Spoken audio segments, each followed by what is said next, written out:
kepelbagaian pendapat ni. Datuk Seri ada Facebook, Twitter, dan dalam tu ada juga yang kutuk, tegur Datuk Seri. Jadi selalu bila Datuk Seri baca tu, apakah reaksi dan apa Datuk Seri buat? Terutama benda yang negatif. Tak ada apa-apa reaksi. Sebab saya tolak tu semua. Maknanya kalau dia cakap benda-benda yang karut-mengarut, mencaci, mengutuk, saya anggap orang ini, orang putih kata lunatic fringe mungkin, ataupun orang ni yang tak ada adab, ataupun orang ni dan sebagainya, tak rasional. Walaupun ada juga yang kritik saya tapi cara rasional. Tapi kalau kritik cara rasional, cara beradab, saya terima. Saya cuba menilai sama ada kritikan itu ada asas ataupun tidak. Inilah masyarakat yang kita kendaki, maknanya kita berani menerima teguran. Saya dah kata, era kerajaan tahu segala-galanya sudah berakhir. Maknanya kita terima. Kalau pendapat daripada rakyat itu baik dan ada asasnya, kerajaan bersedia untuk menimbangkan. Jangan lupa, kita nak menuju kepada sebuah negara maju. Ya. Semua orang kata kita nak Malaysia sebagai negara maju. Apakah cara dulu itu sesuai dengan nilai dan ciri sebuah negara maju? Ini yang saya nak tanya. Penggal pertama Datuk Seri ambil alih tampuk pimpinan negara, pentadbiran Datuk Seri nampak macam banyak. Satu Malaysia, GTP, ETP. Tapi bila masuk penggal kedua ni, ada pihak kata nampak macam tak nampak hala tuju mana Datuk Seri nak bawa negara ni. Apa pandangan Datuk Seri? Mereka tak faham. Yang pertamanya bila saya meluahkan gagasan satu Malaysia, dia bukan soal pilihan raya. Dia soal nation building. Takkanlah setiap penggal saya nak keluar satu gagasan yang baru. Apa orang kata ini baru 4 tahun lepas tu apa dah terjadi pada gagasan satu Malaysia? Takkan bila sampai pada tahun 2014 saya nak kata wawasan 2020 dah tak ada lagi. Kita dah kata bahawa sampai tahun 2020.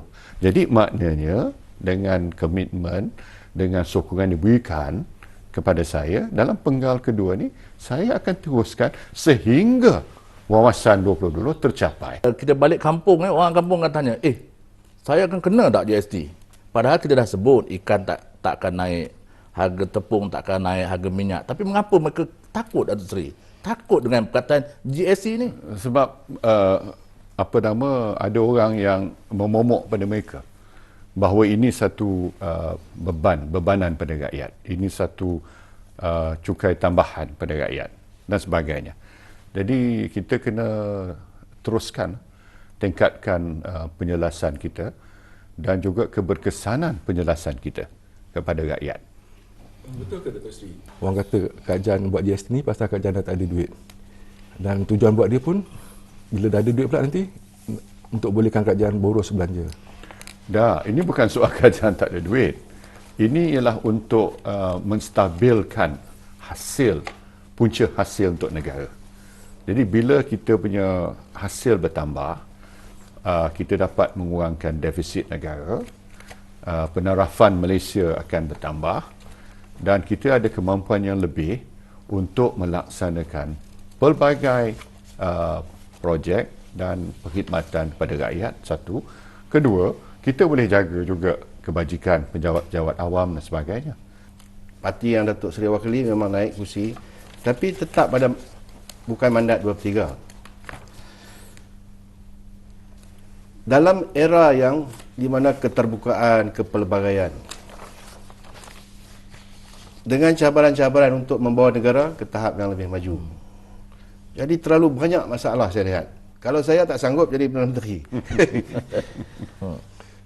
Melaksanakan. Bagaimanakah keadaan ini semua Datuk Seri boleh melaksanakan? Saya lihat kalau kita terima hakikat bahawa dalam demokrasi yang terbuka, bila kita memiliki 60% daripada bilangan kursi, itu dah cukup kuat.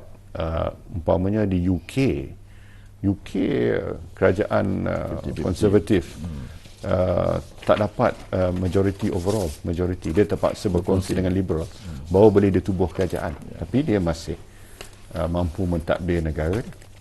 Jadi kalau kita punya mindset ini tidak terlalu terikat dengan faktor 2/3 itu.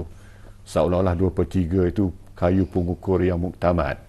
Tapi kalau kita tak ada perangkap mental block tersebut, saya percaya majoriti yang kita ada ni membolehkan kita mentadbir negara kita. Sebab yang cuma kita tak boleh lakukan perubahan perlembagaan saja. Tetapi apa juga dasar, rang undang-undang, sebagainya kita nak buat, memang kita boleh buat. Dan kita telah bukti pun segala-galanya boleh diluluskan oleh Parlimen. Saya tak rasa tergugat. Saya rasa saya dapat mandat daripada rakyat dan saya telah dapat mandat melalui proses demokrasi yang sihat, yang lebih terbuka dalam sejarah tanah air kita. Jadi makna saya rasa bahawa ini satu amanah yang saya pikul dan saya beriltizam untuk melakukan dengan penuh semangat, dengan bersungguh-sungguh, dan saya nak serah pada rakyat menilai bila sampai masanya. Jadi saya tidak rasa gusar, dan saya akan tetap menjalankan pentadbiran dan kepimpinan mengikut apa yang saya fikirkan yang terbaik untuk negara.